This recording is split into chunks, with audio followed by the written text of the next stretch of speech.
हरे कृष्ण सर्वांना. स्वागत आहे इस्कॉन श्री श्री राधा गोविंद मंदिर कुलेचे अध्यक्ष रामानिष्ठादास प्रभू यांनी सुरू केलेल्या 18 दिवसात भगवद्गीता समजून घ्या या अध्यायामध्ये आपलं मनपूर्वक स्वागत आहे. आज आपण 8व्या दिवसात 8व्या अध्यायाचे आपण अध्ययन करणार आहोत. अध्यायाचं नाव आहे अक्षर ब्रह्मयोग म्हणजे परमात्माची प्राप्ती. ओम अज्ञानतिमिरन्धस्य ज्ञानञ्जनशलाकया चक्षुरुमिलितं येन तस्मै श्री गुरुवे नमः. श्री चैतन्य मनोभीष्टं स्थापितं येन भूतले स्वयं रूप कदा मह्यं ददाति स्वपदान्तिकम्. वन्देऽहं श्रीगुरु श्रीयुतपदकमलं श्रीगुरुर्वैष्णवांश्च श्रीरूपं सागरजातं सगण रघुनाथविदं तं सजीवं साद्वैतं सावधूतं परिजनसहितं कृष्ण चैतन्य देवम् श्री राधा कृष्ण पादान् सगण ललिता श्रीशान्कान्वितांश्च हे कृष्ण करुणा सिंधु दीनबंधु जगत्पते गोपेश गोपिका कांत राधकांत नमोस्तुते तप्त कांचन गौरांगी राधे वृंदावनेश्वरी वृष्णभानुसुते देवी प्रणमामि हरिप्रिये वंशाकल्पतरुभ्यश्च कृपा सिन्धुभ्य एव च पतितानां पावनेभ्यो वैष्णवेभ्यो नमो नमः. अनंत कोटि वैष्णव वृंद की जय. शिला प्रभुपाद की जय. श्रीमद भगवद गीता की जय. सद्गुरुदेव की जय. जय श्री कृष्ण चैतन्य प्रभु नित्यानंद श्री अद्वैता गदाधरा श्रीवासादि गौर भक्तवृंद. हरे कृष्णा कृष्णा कृष्णा हरे हरे हरे राम राम राम हरे हरे. नमो ओम विष्णुपदाय कृष्णपृष्ठाय भूतले श्रीमदे जयपताक स्वामी नामिने नाम आचार्य पदाय नितकृपाय प्रदायते गौरकथादमादय नगर ग्राम तारिणे. नमो ओम विष्णुपदाय कृष्णपृष्ठाय भूतले श्रीमदे भक्ति वेदांत स्वामी इति नामिनी नामस्ते सरस्वते देवे गौरवाणी प्रचारिणी निर्विशेषा शून्यवादी पाश्चात्य देश तारिणी. शिला प्रभुपाद की जय. गुरु महाराज जय. पताक स्वामी महाराज की जय. हरे कृष्ण सर्वांना पुन्हा एकदा मनपूर्वक स्वागत आहे आपल्या 8व्या दिवसाच्या 8व्या अध्यायाचा अभ्यासक्रमामध्ये. हे इस्कॉन श्री श्री राधा गोविंद कुलेचे हे आर्चव विग्रह यांना आम्ही साष्टांग दंडवत प्रणाम करून त्याचा आशीर्वाद घेऊन आजचा अध्यायाची सुरुवात करतो. इस्कॉनच्या संस्थापकाच्या श्रीला प्रभुपाद यांनाही मी साष्टांग दंडवत प्रणाम करून त्याचा आशीर्वाद घेऊन गुरु महाराज जयपताका स्वामी महाराज यांनाही मी साष्टांग दंडवत प्रणाम करतो. नमानिष्ठादास प्रभू ज्यांनी हे अध्ययन वर्ग सुरू केलं यांनाही मी साष्टांग दंडवत प्रणाम करतो. अनेक कृष्ण भक्त सेवक आहेत ज्यांनी वेगवेगळ्या सेवा अविरत चालू आहे त्यांना माझा सादर नमस्कार आहे. ज्यांनी मला मराठीमध्ये पुढाकार द्यावा अन्वया माताजी, मनीषा माताजी, पूजा माताजी, ललिता माताजी, मुग्धा माताजींनाही माझा सादर नमस्कार.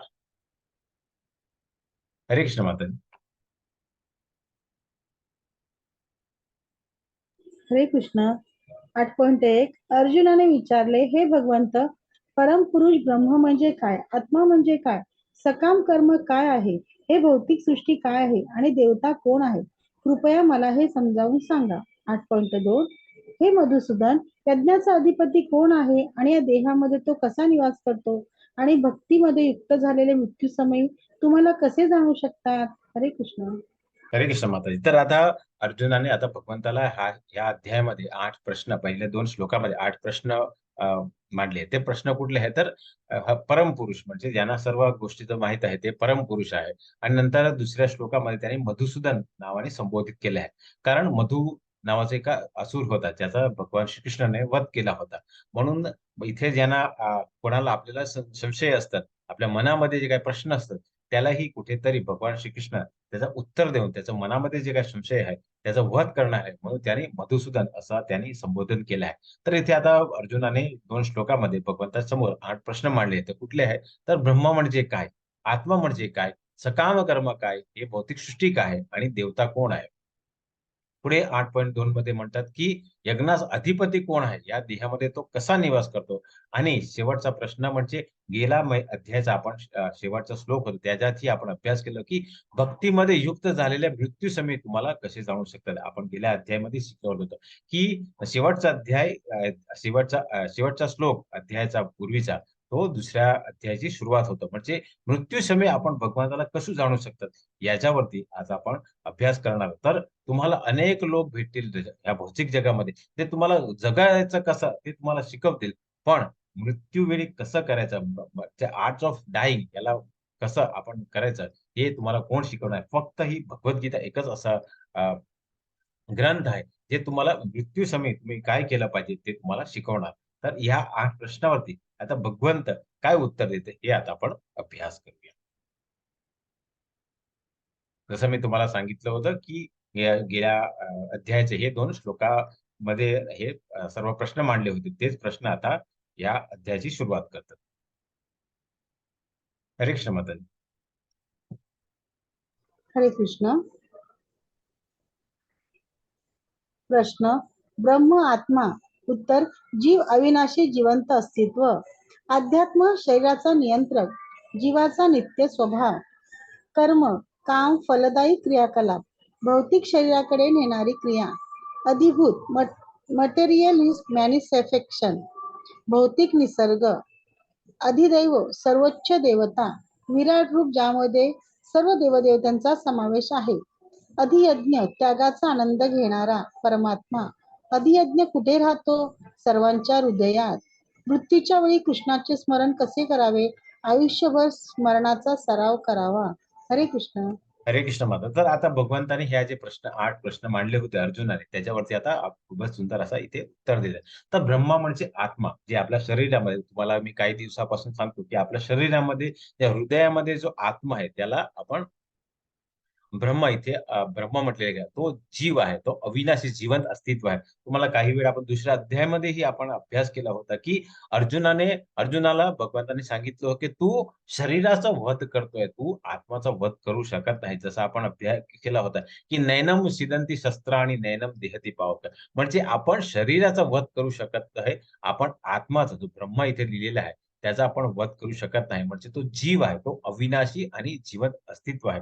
पुढे भगवंत आध्यात्मिक म्हणजे शरीराचं नियंत्रक कोण आहे?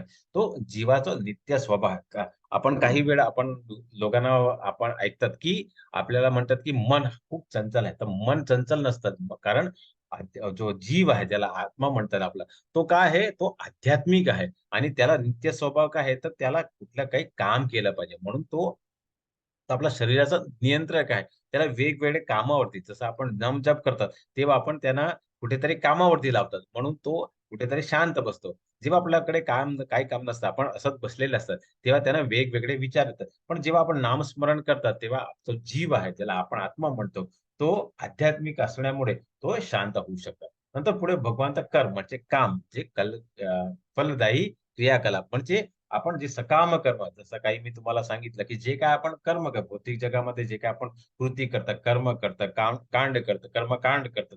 जे आपल्यामध्ये फळाची अपेक्षा असतात, तेव्हा तो सकाम कर्म होऊन जातं. म्हणजे जे भौतिक शरीराकडे नेणारी क्रिया, जेव्हा आपण सकाम कर्म करतात, तेव्हा आपण जे कितीही आपण पुण्य केलं, तर आपण जास्तीत जास्त आपण स्वर्गलोकापर्यंत पोहोचू शकतात. आणि जेव्हा आपला जो आपण जे पुण्यकर्म केले, तो क्षीण झाल्यावरती आपण परत हा भूलोकामध्ये इथे जन्म-मृत्यू जरा-व्याधी आहे, तिथे आपण परत येणार आहे. पुढे भगवान म्हणतं, की अतिभूत म्हणजे आपला जो भौतिक निसर्ग आहे, ते त्रिगुणांनी बांधलेली आहे. जसं आपण पहिल्या दिवशी आपण जे 5 विषयावरती जे अभ्यास करणार, प्राकृतिक म्हणजे काय आहे, तर हे भौतिक निसर्ग आहे. ज्याला आपण भौतिक प्राकृतिक निसर्ग म्हणतात. ते अधिभूत आहे. तर अधिदेव म्हणजे कोण? तर सर्वोच्च देवता म्हणजे विराट स्वरूप, ज्यामध्ये सर्व देवता समाविष्ट आहे. कारण भगवंताचं हे सर्व विस्तरण आहे. ब्रह्मा, विष्णू, महेश हे सर्व भगवंताचे विस्तरण आहे आणि अनेक देवी-देवता त्याच्यामध्ये समाविष्ट आहे. म्हणजे अधिदेव म्हणजे सर्वोच्च देवता. मग भगवान श्रीकृष्ण हे अधिदेव आहे. अधियज्ञ म्हणजे काय? तर त्यागाचा आनंद घेणं. तर परमात्मा जो आपल्या हृदयामध्ये स्थित आहे. तर अधियज्ञ कुठे राहतो? तर जसं मी तुम्हाला सांगितलं, की परमात्मा कुठे असतो? तो आत्मा म्हणून आपल्या हृदयामध्ये. शिरदक्षा विष्णू म्हणून आपल्या हृदयात राहतो. तो अधियज्ञ कुठे राहतो? तर आपल्या सर्वांच्या हृदयात राहतो आणि शेवटचा प्रश्न मुक्त्याच्या वेळी कृष्णाचे स्मरण कसे करावे? तर आयुष्यभर स्मरणाचा सराव करा. जसं मी काही वेळा तुम्हाला सांगितलं, की जेव्हा आपली परीक्षा असते 10वी आणि 12वी तर त्यावेळी आपण काय करतात, तर आपण पहिल्या दिवसापासून त्याची खूप तयारी करतो. आपण खूप वाचन करतो. त्याचं आपण स्मरण करतो. तसंच इथेही जर आपण रोजच आपण नेहमी 1 माळा 2 माळा असं, काही लोक 16-32 माळापर्यंत ते जप करतात. तर आपण जेव्हा आपल्या मृत्यू वेळ आली, तर तेव्हा आपण स्मरण करू शकतात. कारण आपण जे काही प्रयत्न केलेले आहेत, जे काही आपण कर्म केलेलं आहे, तेच आपल्याला तिथे फळ मिळणार आहे. जर आपण भगवंताचं नाम स्मरण केलं, तर आपण शेवटच्या आपला जेव्हा मृत्यूवेळी येणार, तेव्हा आपण करू शकणार. कारण जेव्हा आपण आपला जो मृत्यू वेळ होते, तेव्हा आपल्या शरीरामध्ये आपली स्मरणशक्ती फार कमी होऊन जाते. आपले वेगवेगळे जे अंग आहेत, ते विस्कळीत होऊन जातात. म्हणून आपण योग्य निर्णय घेऊ शकत नाही. जर आपण त्यावेळी जर आपण भगवंताचं स्मरण केलं, तर नक्कीच नेहमी आपण भगवंताचे शाश्वत धाम आहे, गोलकावृंद तिथे पोहोचू शकतात. असं या भगवंताने 8 प्रश्नावरती जे अर्जुनाने मांडले होते, त्याच्यावरती आता इथे उत्तर दिलेलं आहे.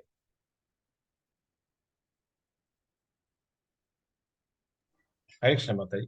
हरे कृष्ण. 8.3 श्री भगवान म्हणाले, अविनाशी दिव्य जीवाला ब्रह्म म्हटले जाते आणि त्यांच्या नित्य स्वभावाला अध्यात्म असे म्हणतात. जीवाच्या प्राकृत देहाच्या उत्पत्तीस कारणीभूत असणाऱ्या कार्यांना कर्म किंवा सकाम कर्म असे म्हणतात. हरे कृष्ण. हरे कृष्ण. जसं आपण आता तुम्हाला मी सांगितलं तेच इथे पण लिहिलेले आहे, की अविनाशी दिव्य जीव जसा आत्मा आहे त्याला ब्रह्म म्हटलेले आहे आणि त्याचा नित्य स्वभाव म्हणजे आध्यात्मिक आहे. त्याला फक्त भगवान नामस्मरणच पाहिजे असतं. जीवाच्या प्राकृत देहाच्या उत्पत्तीस कारणीभूत असलेल्या कार्य कर्म किंवा सकाम कर्म जेव्हा आपण फळाची अपेक्षा करतात, तेव्हा तो सकाम कर्म होऊन जातात. असा या श्लोकाचं तात्पर्य आहे. इथे तुम्ही बघू शकता आपण जे काही कर्म करतात त्याप्रमाणे आपल्याला दुसरा जो देह आहे तो तयार होतात आणि त्याचप्रमाणे आपल्याला फळ मिळतात. हरे कृष्ण माताजी. हरे कृष्ण. 8.4 हे देहाभूतांवर निरंतर परिवर्तनशील असणाऱ्या भौतिक प्रकृतीला अधिभूत असे म्हणतात. चंद्र सूर्य सारख्या देवदेवतांचा समावेश असणाऱ्या परमेश्वराच्या विराट रूपाला अधिदैव असे म्हणतात. आणि प्रत्येक देहधारी जीवामध्ये परमात्मा रूपाने मी पुरुषोत्तम भगवान वास करतो आणि मलाच अधियज्ञ यज्ञाचा अधिष्ठाता असे म्हटले जाते. हरे कृष्ण. हरे कृष्ण माताजी. तर जसं आपण अभ्यास केला आहे तसं इथे परत दिलेलं तर भौतिक प्रकृती काय आहे ते ते निरंतर परिवर्तनशील असणाऱ्या भौतिक प्रकृतीला अधिभूत म्हणतात. कारण तो परिवर्तनशील आहे. जसं आपलं देह आहे, जसं मी तुम्हाला 4-5 अध्यायपूर्वी सांगितलं, की आपल्या शरीरामध्ये प्रत्येक वेळी एक कोश आहे, त्याचा मृत्यू होतं आणि जेव्हा आपण सकाळी अंघोळ करतो, तेव्हा आपल्याला वाटतं, की आपल्या शरीरातला चिखल आपला बाहेर निघतो. पण तो चिखल नसतो. तर आपल्या शरीराचे जे मृत कोश आहे, ते वेगवेगळ्या भाग जर रोजच असं परिवर्तन होतं, तर असं म्हटलेलं आहे, आता विज्ञानाने पुरवार केला आहे, की प्रत्येक 7 वर्षानंतर आपला जो पूर्ण देह आहे, तो संपूर्ण बदलाव होतो. तर इथे जो भौतिक जगत आहे, जो भौतिक प्रकृती आहे, ती काय आहे परिवर्तनशील आहे म्हणून त्याला अधिभूत म्हटलेलं आहे. आणि चंद्र, सूर्यासारखे देवताही त्याचा समाविष्ट केलेला आहे. कारण तेही त्या भगवंताचं विराट स्वरूपाला अधिदेव म्हटलेलं आहे. आणि प्रत्येक देहधारी जीवा परमात्मा रूपाने मी पुरुषोत्तम भगवान वास करतो आणि मलाच अधियज्ञ, यज्ञाचा अधिष्ठा असं म्हटलंय त्याला. कारण भगवंत आपल्या सर्वांच्या हृदयामध्ये शीतोदक्ष विष्णू म्हणून आपल्या हृदयामध्ये ते वास करतात.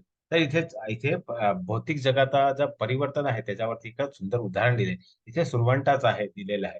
तो त्याचा परिवर्तन कुठे होतं तर त्याचा एका फुलापाखरूमध्ये होतं. तर हा जो भौतिक प्रकृती आहे तो निरंतर परिवर्तनशील आहे आणि काही वेळा आपणही भौतिक जगामध्ये येतात की परिवर्तन हा संसाराचा नियम आहे. तर प्रत्येक गोष्टीमध्ये परिवर्तन येणारच आहे. तुम्हाला किती प्रयत्न केला ते तुम्ही थांबवू शकत नाही. असा या श्लोकाचा तात्पर्य आहे. हरे कृष्ण माताजी. हरे कृष्ण. 8.5 अंतकाले च मामेव स्मरण मुक्त्वा कलेवरम य प्रयाति समद्भावम याति नास्त्यत्र संशयः. आणि जो मृत्यू समयी केवळ माझे स्मरण करून आपल्या देहाचा त्याग करतो, तो लगेच माझ्या स्वभावाला प्राप्त होतो, यात मुळीच शंका नाही. हरे कृष्ण. हरे कृष्ण माताजी. तर आपण पहिल्या दिवशी आपण अभ्यास केला होता. की जे युद्ध सुरू झाला होता तो काय होता तो मोक्षाचा एकादशी दिवसा होता. आणि मोक्षा एकादशी तुम्हाला माहित असेल तर ही जवळ-जवळ डिसेंबरच्या मध्ये तिथे येते आणि त्यावेळी हा युद्ध सुरू झाला होता. परंतु भीष्म पितामह त्यांना काय होतं तर इच्छामृत्यूचं त्यांना वरदान दिलं होतं आणि त्यावेळी तो ते दक्षिणायन होतं. दक्षिणायनमध्ये असं म्हटलं की वेदामध्ये असं म्हटलेलं आहे की ज्याचा मृत्यू दक्षिणायनमध्ये होतात ते त्यांचा ह्या भौतिक जगामध्ये परत त्याला यावं लागतं. म्हणून ते काय आपलं देहत्याग केव्हा करतात तर ते उत्तरायणमध्ये ते आपला देहत्याग करतात.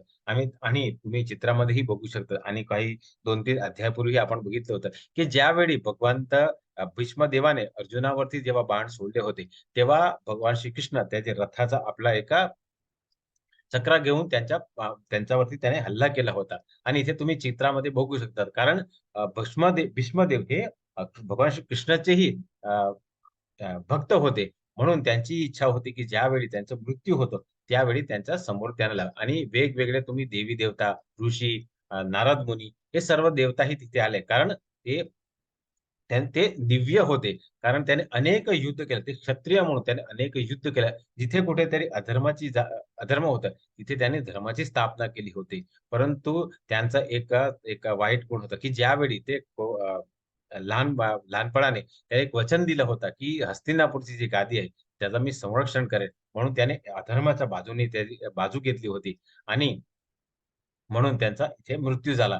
तर त्या मृत्यूवेळी त्यांची एकच इच्छा होती, की भगवान श्रीकृष्ण त्यांना बघा. म्हणजे ज्यावेळी त्यांनी आपला देह सोडला, त्यावेळी त्यांच्या समोर भगवान श्रीकृष्ण साक्षात होते. म्हणून त्यांनी त्यांचं स्मरण केलं आणि म्हणून ते भगवंत शाश्वत धाम गोलोकावृंदामध्ये पोहोचून गेले. याच्यावरती आणखीन आपण 2 आपण उदाहरणही घेणार आहे. आता ते आपण पुढे अभ्यास करू. हरे कृष्ण माताजी.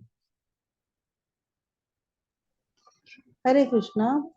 अहन्य अन्ययनि भूतानि गच्छन्ति ह यमाला शेषास्तिरमिच्छति किमाश्चर्यमतः परम. शेकडो आणि हजारो जीव प्रत्येक क्षणी मृत्यूला भेटतात, परंतु एक मूर्ख प्राणी तरी स्वतःला मृत समजतो आणि मृत्यूची तयारी करत नाही. ही जगातील सर्वात अद्भुत गोष्ट आहे. हरे कृष्ण. हरे कृष्ण मध्ये. तर इथे कथा आपण महाभारतामध्ये तुम्हीही बघितलं असेल. तर जेव्हा ते पांडव त्यांना वनवास होतो, तेव्हा ते आपले आई कुंती माता सोबत ते वनमध्ये जातात. तेव्हा त्यांच्या आईला ताण लागते. म्हणून ते काय करतात, ते पहिले आपला भीमला पाठवतात. भीम तिथे जातो, नदीकडे जातो. पण कुठेतरी तो जेव्हा पाणी मागतो, तेव्हा तो यक्ष त्याचा जर त्याची वेळ असते, म्हणून तो त्याला पाणी देत नाही आणि तिथे त्याला मारून टाकतो. नंतर अर्जुनला जातो, नकुल, सहदेव हे 6 भाऊ जातात. पण कुठेतरी त्यांना पाणी भेटत नाही. म्हणून शेवटची राजा युधिष्ठिर तिथे जातात. तर तिथे ते पाणी भरायला जातात, तेव्हा त्याला यक्ष थांबवतात आणि त्यांना प्रश्न विचारतात, की जगातलं सर्वात अद्भुत गोष्ट काय आहे? तेव्हा राजा युधिष्ठिर हा उत्तर दिलेला आहे, की शेकडो आणि हजारो जीव प्रत्येक क्षणी मृत्यूला भेटतात. परंतु एक मूर्ख प्राणी तरी स्वतःला मृत समजतो आणि त्याची तयारी करत नाही. ही सगळ्यातला सर्वात अद्भुत गोष्ट आहे. तर आपण पूर्ण जीवन आपण वेगवेगळ्या भौतिक जगामध्ये राहतो, तेव्हा आपण वेगवेगळे भोगायची इच्छा करतो. वेगवेगळ्या आपली इच्छा करतात. पण कुठेतरी आपण मृत्यूची तयारी करत नाही. जसं आपण गेल्या श्लोकामध्ये आपण अभ्यास केला. जोपर्यंत आपण हे नामस्मरण करत नाही, जे आपलं नियमित स्वभाव होऊन जात नाही, तोपर्यंत जेव्हा मृत्यू वेळ येते, तेव्हा आपण नामस्मरण करू शकत नाही. कारण आपल्या शरीरामध्ये इतकी विकार उत्पन्न होते. आपलं शरीर गळून गेलेले असतं. म्हणून आपण भगवंताला स्मरण करू शकत नाही. आता आपला देह खूपच चांगला सुद्धाही आपण भगवंताचं स्मरण करू शकत नाही. तर जेव्हा आपले वेगवेगळे जे आपले अवयव असतात, जे अंग आहे, ते विसरत होणार, तेव्हा आपण कसं त्यांचं स्मरण करू शकता. म्हणून म्हणून भगवान इथे युधिष्ठिर महाराजांनी सांगितलं, की प्रत्येक क्षणी हजारो मृत्यूला जाणं, पण कुठेतरी ते लोक आपल्या मृत्यूची तयारी करत नाही. ही सर्वात अद्भुत गोष्ट असा या श्लोकाचा तात्पर्य आहे. हरे कृष्ण माताजी. हरे कृष्ण. 8.6. यम यम वापी स्मरण भावम त्यजन्यन्ते कलेवरम तम तमेवैति कोणते सदा तद्भाव भावितः. हे कोणतेय, आपल्या देहाचा त्याग करीत असताना मनुष्य ज्या ज्या भावाचे स्मरण करतो, त्या त्या भावाची तो निस्संदेह प्राप्ती करतो. हरे कृष्ण. हरे कृष्ण माताजी. तर आता आपण राजा भरताचा आता उदाहरण घेऊ. जसं आपण तिसऱ्या अध्यायामध्ये आपण अभ्यास केला होता, की मिथ्या जागीचं म्हणजे ज्याने आपलं बाह्य स्वरूप बदललेले आहे, पण कुठेतरी त्याची जी इच्छा आहे, ते तिथे कुठेतरी ती पूर्ण करत त्याची इच्छा त्याची जागृत असल्यामुळे ते मिथ्याचारी म्हटलेले गेले आहे. तर त्यांनी आपलं जे इच्छावरती नियंत्रण केलं. आपण एका साधूचाही आपण उदाहरण घेतला होता. तिथे त्याने आपला बाह्य परिवेश म्हणजे त्याचे कपडे साधूचे घातलेले होते, पण त्याच्या हातामध्ये मोबाईल असतो आणि या हातामध्ये एक सिगारेट असतं. तसंच आपण राजा भरत याचा आता आपण अभ्यास करूया. तर राजा भरत हे ऋषभ राजाचे पुत्र होते. जेव्हा त्यांच्या वनप्रस्थानाची सुरुवात झाली, त्याने काय केलं तर आपले हे सर्व जे काही राज्य होते ते आपल्याला आपले जे पुत्र होते त्यांना देऊन ते नेपाळमध्ये गंडकी नदी ते तुम्ही चित्रामध्ये बघू शकता. तर गंडकी नदीच्या काठीवरती जाऊन तिथे एक झोपडी बनवून तिथे नाम जप यज्ञ करायला सुरुवात केली. एका दिवसाची गोष्ट आहे. ते यज्ञ करत होते तेव्हा एका हिंसक पशूने एका हिरणीच्या अ, हिरण्याचा शिकार करायचा प्रयत्न करतात. ही जी हिरणी असते ती गर्भिणी असते. त्याच्या पोटामध्ये गर्भ असतात. तर ती ही जी नदी आहे ती ओलांडण्याचा प्रयत्न करतात. तिथे तिचा प्रसव होऊन जातात आणि ते तो छोटासा हिरणाचा बाळ तिथे जन्माला येतो. म्हणून तर हे जो बाळ आहे, तर तो नदीमध्ये व्हायला लागतो. म्हणून राजा भरत ते आता आता नवीन-नवीनच ते हे वनप्रस्थान आल्यामुळे त्यांच्या भौतिक जगतामध्ये काही आसक्तीमुळे त्यांना ही या हिरणाचा जो बाळ आहे, त्याच्यावरती आसक्ती होते आणि म्हणून ते काय करतात, ते ह्या बाळाला आपल्या झोपडीमध्ये घेऊन येतात. आता दुसऱ्या चित्रामध्ये बघू शकतात, की आता ते यज्ञ करतात, पण कुठेतरी त्यांचा ते काय करतात, तर हे हिरण काय करतात त्याच्यावरती त्यांचं लक्ष आहे. तर हिरण कुठे काय खाल्लं, कुठे गेला, कुठे माझ्या झोपडीमध्येच आहे, की बाहेर फिरायला निघालाय. हे सर्व त्यांची आसक्ती आहे. आणि जेव्हा तुम्हाला माहीत असेल, की जेव्हा हे जे पशु आहे, तेव्हा जे मोठे होऊन जातात, तेव्हा काय करतात, ते आपले जे बाकीचे जे इतर मोठे ज्यांचे जे असतात, त्यांच्याकडे ते जातात. पण एका वेळेची गोष्ट आहे. तर त्या दिवशी जो हिरणाचा जो पिल्लू आहे, तो मोठा झालेला आहे आणि आता तो जंगलामध्ये निघून गेलेला आहे. म्हणून आता राजा भरत त्यांना आसक्ती असल्यामुळे ते काय करतात, ते त्याला शोधायला निघतात आणि कुठेतरी ते मोठ्या डोंगरावरती जातात ते आणि तिचे तिचे पाय त्यांचा शिरतो आणि ते एका मोठ्या ह्याच्या खाईमध्ये पडतात आणि त्यांचा तिथे मृत्यू होतो. तर जेव्हा त्यांचा मृत्यू होतो, तर त्यांच्या मनामध्ये काय स्मरण असतात, तर त्यांच्या हिरण्याचा त्यांचं स्मरण असतं. म्हणजे म्हणजे त्यांचा जो दुसरा जन्म आहे तो काय होता एका हिरण्यासारखा होता. तर आपण ज्या गोष्टीवरती आसक्ती ठेवतात तेच आपल्याला मिळतात. तर इथे भौतिक जगाचं आम्ही तुम्हाला 1-2 उदाहरणे देऊ शकतात. तर काही लोक असतात भौतिक जगामध्ये त्यांना नेता बनायची खूप इच्छा असते. त्यांना कुठेतरी त्यांना हे जे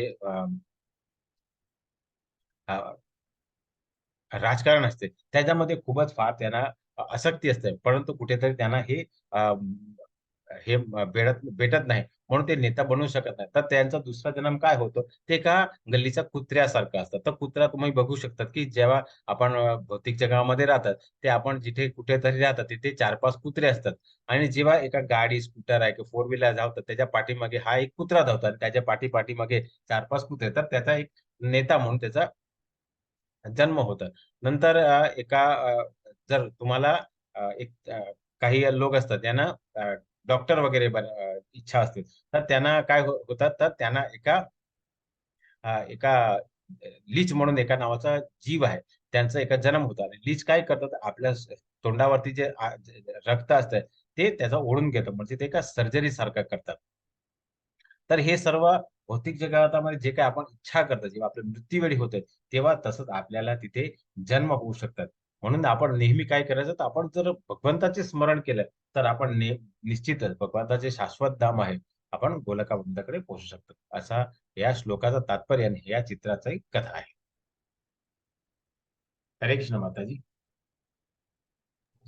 हरे कृष्ण. 8.7 तस्मात् सर्वेषु कालेषु मामनुस्मर युध्य च मय्यर्पित मनो बुद्धिर मामे वैशस्य संशयः. म्हणून अर्जुना, तू सदैव माझ्या कृष्णाच्या रूपात विचार कर आणि त्याच वेळी तुझे विद्याचे विहित कर्म कर्तव्य पार पाड. मला समर्पित केलेले तुमचे कार्य आणि तुमचे मन आणि बुद्धी माझ्यावर स्थिर केल्याने तुम्ही निसंशयपणे माझी प्राप्ती कराल. हरे कृष्ण.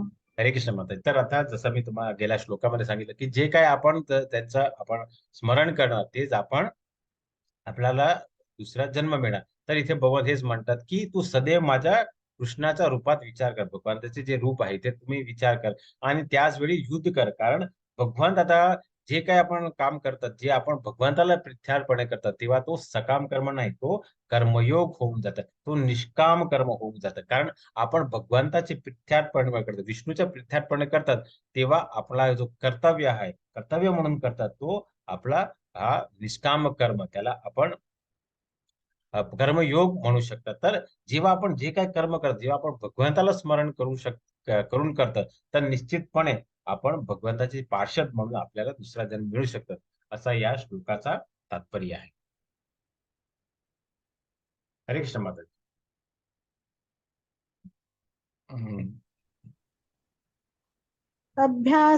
अभ्यासयोगयुक्तेन चेसनान्यगामिना परमपुरुषं दिव्यं याति पार्थानुचिंत्ययन्. जो परमपुरुष भगवंताचे ध्यान करतो त्याचे मन सतत माझ्या स्मरणात गुंतलेले असते, मार्गापासून अविचलित असतो. तो हे पार्थ अर्जुना, तो माझ्यापर्यंत नक्कीच पोचतो. हरे कृष्ण. हरे कृष्ण म्हणतात. तर इथे भगवान पुढे तेच म्हणतात, की ज्याचं मन सतत माझ्या स्मरण, जसं आपण नेहमी पूर्ण दिवस आपण स्मरणच केलं पाहिजे. जे काही आपण काम करतात. जसं मी तुम्हाला 2 अध्यायापूर्वी सांगितलं, की भगवंता पाणीचं चव कोण आहे? भगवंताचे डोळे कोण आहेत? भगवंत कुठे राहतात? हे सर्व जर आपण आपण मंदिरामध्ये जातात, तेव्हाच आपल्याला स्मरण होतात. जेव्हा आपण मंदिराच्या बाहेर निघत आपण भौतिक जगामध्ये येतात, तेव्हा आपण सर्व विसरून जातात. तर आपण जेव्हा सतत त्यांचंच विचारण करतो, त्यांचं स्मरण करतात, तर ते आपण भगवंत निश्चित पोहोचू शकतात. आणि भगवान स्वतः आपल्या वाहन गरुडाला स्वतः घेऊन आपल्याला त्यांच्या शाश्वत धामला घेऊन जातात, असा या श्लोकाचा तात्पर्य आहे.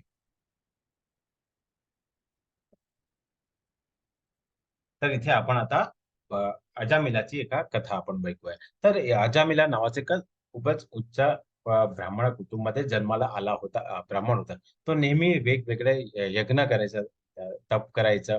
एका वेळेची गोष्ट आहे, त्याला यज्ञासाठी फूल आणि लाकडाची गरज पडली. म्हणून तो एका जंगलामध्ये जातो आणि तिथे तो जे फळ आहे, फूल आहे आणि जे लाकडं असतात, ते तो घेऊन आपल्या घराला यायला निघतो. कुठेतरी त्याला एका स्त्री आणि पुरुषाचा अट्टहास हास्य त्याचा आवाज येतो. म्हणून तो तिथे थांबतो आणि बघतो की काय होतं. तर त्यांना वाटतो की हे माझं काम नाही, कारण मी ब्राह्मण आहे. तो कुठेतरी पुढे जातो आणि तो म्हणतो की मी ऐकलंय, आता आपण बघितलं तर काय होणार? बघायला तर काय आपल्याला काय ऱ्हास नाही. म्हणून तो काय करतो, तर ते बघतो. तर तिथे जाऊन बघतो, तर एका शूद्र स्त्री आणि एका एका वैश्य स्त्री आणि शूद्र पुरुष ते एका वाईट चेष्टा करतात. तर इथे तो बघतो की ती स्त्री खूपच सुंदर आहे. म्हणून त्याला असं वाटतं की ही स्त्री आहे, ती या शूद्र पुरुषाचा लायक नाही. ही स्त्री तर माझीच बायको असायला पाहिजे. म्हणून त्याला चिंतन, जसं मी दुसऱ्या अध्यायामध्ये तुम्हाला सांगितलं होतं, की पतनाचे 8 मार्ग कारण असतात. पहिला कुठला आहे, तर ते चिंतन आहे. म्हणून हा अजामिला आपल्या घरी जातो आणि आपल्या बायकोला सांगतो, की "तू रोज नेहमी माझी किती सेवा करते, घराचे किती काम कर, माझ्या आई-वडिलांची तू खूप सेवा करते. तर मला वाटतं, की तुला एक कामवालीची गरज आहे. तू एक मी तुझ्यासाठी एक कामवाली घेऊन जा." तर दुसऱ्या दिवशी अजामिला काय करतो, तर हा वेश्या स्त्रीकडे जातो आणि त्यांना सांगतो, की "तू त्या शूद्र पुरुषाची लायकी नाही. तू माझ्या घरी ये. तुला जे काही वस्तूची गरज असेल, मी तुला देतो." म्हणून तो हा काय अजामिला ही वेश्या स्त्रीला आपल्या घरी घेऊन येतो आणि आपली बायकोला तिथे हाकलून टाकतो आणि त्याच्या आई-वडिलांनाही लाज वाटते, की एका ब्राह्मणाच्या पुत्राने एका वेश्या स्त्रीची लग्न केलंय, म्हणून तेही घर सोडून जातात. तर जे अजामिलाने जवळ-जवळ 25 वर्षापर्यंत तो ब्रह्मचर्य आश्रम पूर्ण करून आता तो गृहस्थाश्रमाला आल्यामुळे त्यांनी 25 वर्ष खूपच अशी चांगली यज्ञ, तप केली आहे. पण आणि आता त्यांनी एका वेश्या स्त्रीला आपल्या घरी घेऊन आले आणि 25 ते 80 वर्ष म्हणजे जवळ-जवळ त्याने 65 वर्षापर्यंत ही स्त्रीला वेगवेगळ्या भोगलेली आहे आणि त्यामुळे त्याला 9 मुलं झालेली आहे आणि आता 10व्या मुलाचा आता 10व्या मुलात त्याच्या या वेश्या स्त्रीच्या गर्भामध्ये बाळ असतं. तर तेव्हा काही कारण त्याने 25 वर्ष खूपच तप यज्ञ केलाय. म्हणून भगवान श्रीकृष्ण काय करतात, ते आपले जे पार्षद असतात त्यांना पाठवतात आणि अजामिला सांगतात, की आता तू 10व्या मुलाचा तुझ्या घरी जन्म येणार आहे. तर जेव्हा तुझा पुत्र जन्म झाला, तर त्याचं नाव तू नारायण ठेव. म्हणून अजामिला म्हणतात, की "काही नाही, आता तुम्ही मला सांगत असेल, तर मी त्याचं नाव नारायण ठेवतो."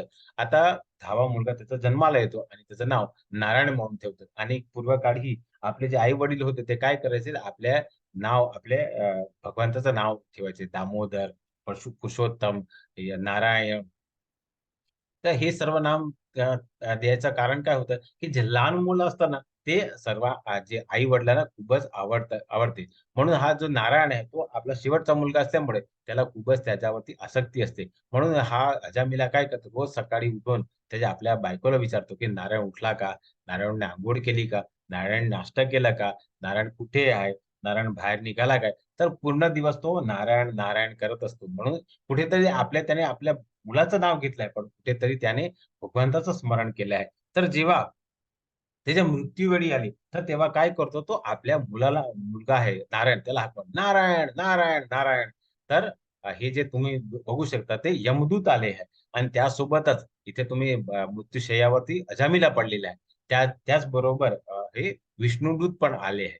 तर इथे दोघांमध्ये भांडणं होतं. तुम्ही दुसऱ्या चित्रामध्ये बघू शकता. हे विष्णुदूताने तलवार काढलेली आहे आणि ते यमदूतला मारायला प्रयत्न करतात. ते तेव्हा त्यांच्या भांडणं होतात आणि यमदूत तिकडनं निघून जातात आणि हे त्याने नामस्मरण केल्यामुळे त्यांना परत त्याला अजामिलाला बुद्धी येते, की मी जे काही वर्ष आपले असंच घालवलेले आहेत. म्हणून तो परत भगवानचं नामस्मरण करायला सुरुवात करतो आणि कुठेतरी भगवान त्याला परत आपलं शाश्वत धाम घेऊन जातात. तर जेव्हा आपण मृत्यूच्या वेळी आपण जे काही स्मरण करतात, त्याचप्रमाणे आपल्याला फळ देतात, असा या श्लोकाचा आणि या कथाचं तात्पर्य आहे. म्हणून आपण ही नेहमी भगवंताचं स्मरण केलं पाहिजे आणि जर आपल्या घरामध्ये कोण आता जर जवळ भविष्यामध्ये कोण जन्माला आणणार असेल मुलगा की मुलगी, तर आपण त्यांचंही नाव, देवाचं नाव ठेवलं पाहिजे, असं माझं मत आहे. हरे कृष्ण माताजी. हरे कृष्ण. 8.9 मनुष्याने परमपुरुषाचे सर्वज्ञ, पुरातन, नियंता, अणुपेक्षाही सूक्ष्म, सर्व गोष्टींचे पालन करता, सर्व भौतिक कल्पनांच्या अतीत असणारे अचिंत्य आणि नित्य पुरुष या रूपामध्ये ध्यान केले पाहिजे. परमपुरुष सूर्याप्रमाणे तेजस्वी आहेत. ते भौतिक प्रकृतीच्या पलीकडे अर्थात दिव्य आहेत. हरे कृष्ण. हरे कृष्ण माताजी. तर आता आपल्या नामस्मरण तर करतात, पण कुठल्या स्वरूपामध्ये करायचं? मनुष्याने परमपुरुष म्हणजे ज्यांना सर्व गोष्टीचं माहिती आहे, सर्वज्ञ ज्यांना सर्व ज्ञान आहे, पुरातन आहे म्हणजे काही वर्षापासून ते आहे. नियंता म्हणजे जे त्रिगुणी माया जे आपलं नियंत्रण करते, त्याचं नियंत्रण करताय. अणुपेक्षा सूक्ष्म आहे. कारण आपलं शरीर किती मोठं आहे आणि अनेक प्राणी आपल्यापेक्षा मोठी आहे आणि मुंग्या हे एकदम सूक्ष्म आहे आणि सर्व गोष्टीचे पालन करतात. त्यांच्यामध्ये हे सर्व पालन करतात. कारण आपण सूर्य आणि चंद्र हे त्यांचे 2 डोळे आहेत. त्यांचे नेत्र आहेत. त्यामुळे रोज आपल्याला तेज मिळतात. सर्व भौतिक कल्पनाच्या अतीत असणारे अचिंत्य आणि नित्य पुरुष याच्या रूपामध्ये ध्यान केले पाहिजे. इथे तुम्ही बघू शकता हे द्विभुज श्यामसुंदर स्वरूप आहे. त्यांचं आपण स्मरण केलं पाहिजे, ध्यान केलं पाहिजे. परमपुरुष सूर्याप्रमाणे तेजस्वी आहे. कारण सूर्य जेव्हा असतो तेव्हा अंधकार निघून जातात. जेव्हा आपण भगवंताचं स्मरण केलं, तर आपल्या मनामध्ये, आपल्या हृदयामध्ये, आपल्या डोकामध्ये जे काही आपल्यामध्ये जे संशय आहे, ते निघून आपलं मन, बुद्धी आणि हे सर्व तेजस्वी होणार. ते भौतिक प्रकृतीच्या पलीकडे अर्थात दिव्य आहे. कारण काही वेळा मी तुम्हाला सांगितलं, की बहुधा भगवान अवतीर्ण होत नाही. कारण त्यांचं शरीर आहे तो दिव्य आहे. असं असा भगवंताचं आपण नेहमी स्मरण केलं पाहिजे. असा या श्लोकाचा तात्पर्य आहे.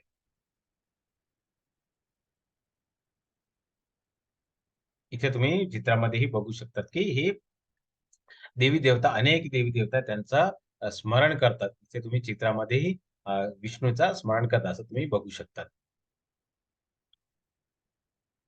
हरे कृष्ण माताजी. हरे कृष्ण. 8.15 मामुपेत्ते पुनर्जन्म दुःखालयम शाश्वतम न अनुपवन्ति महात्मान संसिद्धिं परमागतः. मला प्राप्त झाल्यानंतर महान आत्मे जे भक्तीमध्ये योगी आहेत ते कधी या तात्पुरत्या जगात परत येत नाहीत, जे दुःखाने भरलेले आहेत, कारण त्यांना सर्वोच्च पूर्णता परमसिद्धी प्राप्त झाली आहे. हरे कृष्ण. हरे कृष्ण माताजी. तर इथे तुम्ही चित्रामध्ये इथे तुम्ही व्हिडिओ बघू शकता. इथे 2 व्यक्ती आहे, मनुष्य आहे, जो एक खूप प्रयत्न करतात. तिथे तुम्ही बघता, की प्रयत्न केला पडतो, वरती जातो आणि खाली पडतो. म्हणजे त्याचं काय तर जन्म, मृत्यू, जरा, व्याधी इथे होतं. त्याचं अज्ञान आहे. त्याला भगवंत कोण आहे, भक्ती कशी करायची, त्याला ज्ञान नसल्यामुळे तो प्रयत्न करतो आणि परत जातो. पण ज्यांना ज्ञान आहे त्यांच्यासाठी इथे तुम्ही बघू शकता की इथे इथे दरवाजा उरलेला आहे आणि तो निघू शकतात. तर आपण ही ज्या भौतिक जगामध्ये जातो, जेव्हा आपल्याला माहित असणार की भगवान कोण आहे, त्याची भक्ती कशी केली पाहिजे, तेव्हा आपण हे दुःखापासून आपण बाहेर निघून आपण सर्वोच्च प्राप्ती म्हणजे भगवानची परमसिद्धी म्हणजे भगवानचं गोलोका वृंदावन हे आपण आपल्याला मिळू शकतात. असा प्राप्त होऊ शकतो, असा या श्लोकाचा तात्पर्य आहे. हरे कृष्ण माताजी. हरे कृष्ण. 8.16 भौतिक जगतातील सर्वोच्च ग्रहापासून खालपर्यंत सर्व दुःखाची ठिकाणं आहेत. तिथे वारंवार जन्म आणि मृत्यू होतो. परंतु हे कुंतीच्या पुत्रा, जो माझ्या निवासस्थानी पोहोचतो तो पुन्हा जन्म घेत नाही. हरे कृष्ण. हरे कृष्ण माता. तर इथे हा भौतिक जगत काय सर्वोच्च ग्रहापासून खालीपर्यंत भौतिक जगत म्हणजे आपण भूलोक म्हणजे आणि खालच्या मध्ये आपण 7 वेगवेगळे लोक आहे. इथे काय सर्व दुःखाची ठिकाणे आहे. इथे वारंवार जन्म आणि मृत्यू होतं कारण आपण किती चांगलं कर्म केलं तर आपण जास्तीत जास्त स्वर्ग लोकापर्यंत जाऊ. जेव्हा आपण जे काय पुण्य कर्म केलं ते सिद्ध होतात तेव्हा आपण परत भूलोकामध्ये परंतु हे कोणते पडतात जो माझ्या निवासस्थानी पोहोचतो म्हणजे आपला जो ग्रह आहे त्याच्यावरती आणखीन 5 लोक आहेत त्याच्यावरती वैकुंठ आहे आणि वैकुंठाच्या वरती भगवंता शाश्वत धाम गोलकावृंद आहे आणि तिथे तो सर्व जीव आहे तो काय दिव्य आहे त्यांचा कधी जन्म मृत्यू होत नाही म्हणून भगवंताचं जो निवासस्थान आहे तिथे जर आपण पोहोचला तर आपण परत या जन्म मृत्यूच्या जराव्याधीमध्ये येऊ शकत नाही म्हणून असा भगवंताने कुंतीचा पुत्र अर्जुनाला सांगितलं आहे असा या श्लोकाचा तात्पर्य आहे.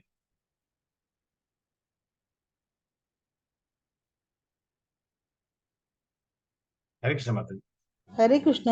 8.17 ते 19 मानवी गणनेनुसार ब्रह्मदेवाचा एका दिवसाचा कालावधी म्हणजे 1000 युगे एकत्र केली जातात आणि त्यांच्या रात्रीचा कालावधी देखील असाच आहे.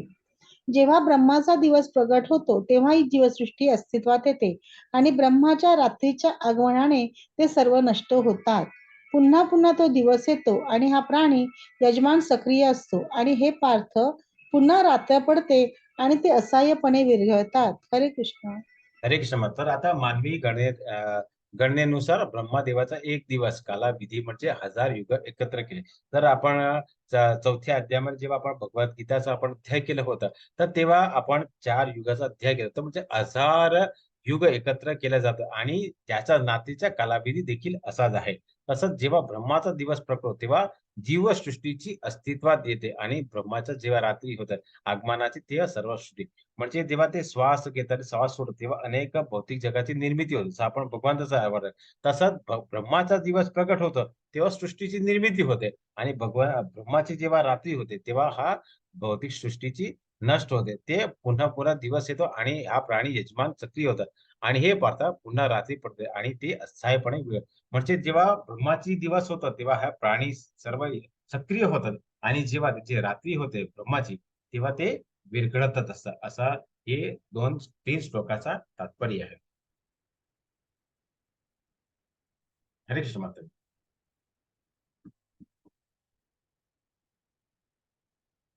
हरे कृष्ण. 8.20 याहून अन्य एक अव्यक्त प्रकृती आहे जी या व्यक्त आणि अव्यक्त जड पदार्थांच्या पलीकडे आणि सनातन आहे. ती परा आणि अविनाशी आहे. संपूर्ण जगताचा जरी प्रलय झाला तरी ती प्रकृती नष्ट होत नाही. हरे कृष्ण.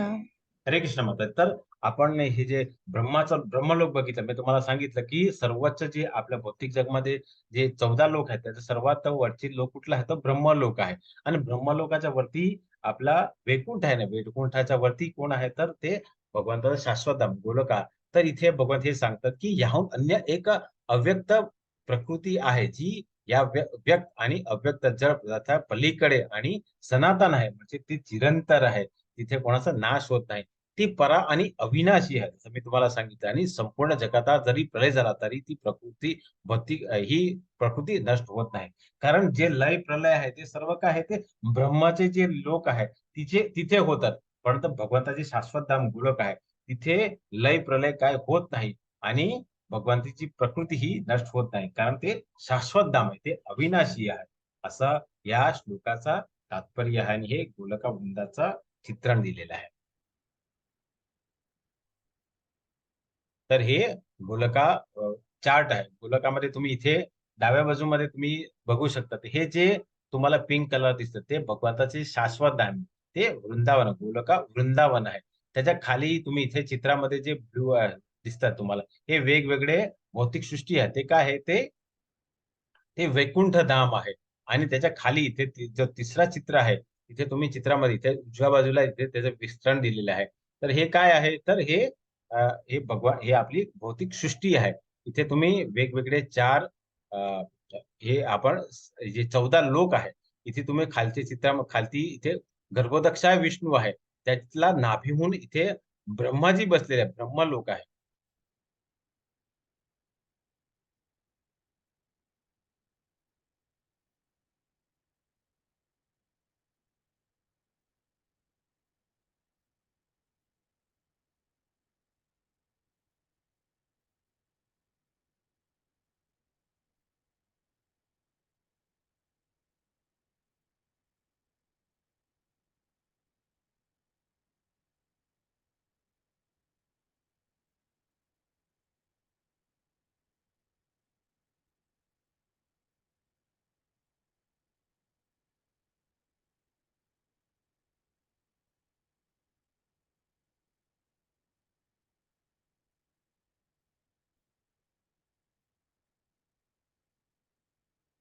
हरे कृष्ण माताजी. हरे कृष्ण. मुकुंद माला स्तोत्र. कृष्ण त्वडिता पद पंकजा पंचरातम अदैव मी विशतु मानस राजा हंसः प्राण प्रयाण समये कपवात पित्ते कंठवरोदन विदो स्मरण कुटसते. हे कृष्णा, ज्याप्रमाणे राजहंस कमळाच्या फुलांच्या देठाच्या चक्रव्यूहात प्रवेश करतो, त्याचप्रमाणे माझ्या मनाला त्वरित तुझ्या कमळाच्या फुलासारख्या चरणांना अर्पण करण्याची परवानगी द्या. जेव्हा माझ्या शेवटच्या श्वासाच्या क्षणी माझा घसा शारीरिक विनोद वायू, पित्त आणि कफ यांच्या क्रियेने अंकुंचन पावतो, तेव्हा मी तुझे स्मरण कसे करू शकेन? हरे कृष्ण. हरे कृष्ण माता. तर इथे मुकुंद माला सूत्रामध्ये राजा कुलशेखराने खूपच चांगली अशी प्रार्थना केली आहे. आणि ते काय म्हणतात, की हे कृष्ण, ज्याप्रमाणे राजहंस कमळाच्या फुलांच्या देठाच्या चक्राव्यूहातून प्रवेश करतो, त्याचप्रमाणे माझ्या मनाला त्वरित कृपा तुझ्या कमळासारखा फुल सारख्या चरणाचं अर्पण करण्याची परवानगी द्या. कारण जेव्हा मृत्यू होणार आहे, जेव्हा आपली जेव्हा आपली शेवटची वेळ असते, तेव्हा काय होतं, तर आपला श्वासाच्या क्षणी माझा घसा शारीरिक विनोदी वायू, पित्त आणि कफ असल्यामुळे आपण, आपलं जो मन आहे, तो त्या गोष्टीमध्ये अडकलेले असतात. म्हणून आपण भगवंताचं स्मरण करू शकत नाही. असंच इथे राजा कुलशेखरानेही भगवंताला अ, अ, आपली इच्छा व्यक्त केली, की आता माझं शरीर चांगलं आहे आणि मी तुम्हाला स्मरण करू शकतात. तर त्यावेळी तुम्हाला आपल्या आपल्या भौतिक त्याच्या श्वासोच्छवासामध्ये घ्या. कारण जेव्हा त्याचं म्हातारपणा येणार, जेव्हा त्याची मृत्यू येणार, तेव्हा त्याच्या शरीरामध्ये विनोद वायू, पित्त आणि कफ असल्यामुळे ते त्यांचं स्मरण करू शकणार नाही. म्हणून त्याने हे आपल्या मुकुंदा मला श्रोतामध्ये त्यांनी भगवंताला विनंती केली, असा राजा कुलशेखराने. हरे कृष्ण माताजी. हरे कृष्ण. वेदेषु यज्ञेषु तपसु चैव दानेषु यत्पण्यफलं प्रदिष्टम् अत्तेति तत्सर्वमिदं विदित्वा योगी परम स्थान उपेत्ति चाध्यम. जो मनुष्य भक्ती मार्गाचा स्वीकार करतो, तो वेद्याध्ययन, तपस्या, दान देणे किंवा दार्शनिक तथा सकाम कर्म इत्यादी करण्यापासून जे फळ प्राप्त होते, त्या फलापासून वंचित होत नाही. केवळ भक्तीपूर्ण सेवा केल्याने त्याला हे सर्व प्राप्त होते आणि अखेरीस त्याला परम शाश्वत धामाची प्राप्ती होते. हरे कृष्ण. हरे कृष्ण माताजी. तर आता इथे भगवंत आपल्याला हे सांगायचं म्हणतो, की जो जो मनुष्य भक्ती मार्गाचा स्वीकार करतो, वेददान, किती तुम्ही वेदाचा अभ्यास केला, तुम्ही तपस्या केली, दान केले, जसं मी तुम्हाला सांगितलं, की जे तुम्ही तपस्या, दान, वेदांचा अभ्यास केला, तर आपण जास्तीत जास्त स्वर्ग लोकापर्यंत जाऊ शकतात. आणि किंवा दर्शनी तर सकाम कर्म म्हणजे ज्या कर्मामुळे आपल्या भौतिक जगामध्ये कर्मावून बांधलेल्या जातात, आपण फळाची अपेक्षा करतात. जे फल प्राप्ती होते त्याच्या फलापासून वंचित होत नाही. केवळ भक्तिपूर्ण सेवा केल्या त्याचे हे सर्व प्राप्त होते आणि अखेरीस त्याला परम शाश्वत धामाची प्राप्त होते. जेव्हा आपण पूर्ण त्यांचं दिव्य स्वरूप जसा आपण अभ्यास केला आहे आणि भक्तिपूर्ण भगवंताचीच जेव्हा आपण सेवा करतात, तेव्हा आपण भगवंताचं शाश्वत धाम तर आपण प्राप्त करू शकतात. असा भगवंताने या श्लोकामध्ये आपल्याला सांगितलं आहे. म्हणून आपणही नेहमी भगवंताचं स्मरण केलं पाहिजे. कुठेतरी आपण प्रवासाला निघतो तर आपण हे मंदिर भगवान श्री कृष्णाचंच आहे का नाही ते आपण बघितलं पाहिजे. जेव्हा आपण काही वाचन करतात, तेव्हा आपण असं वाचन केलं पाहिजे, की ते भगवंताचं स्मरण असं. आपण जे काही दान करतात, जे काही आपण तपस्या करतात, ते आपण भगवंताच्या प्रित्यार्थ भगवान विष्णू, भगवान कृष्णाच्या प्रित्यार्थपणेच केलं पाहिजे. तेव्हाच आपण त्याच्या शाश्वत धामाला प्राप्त करू शकतो, असा या श्लोकाचं तात्पर्य आहे.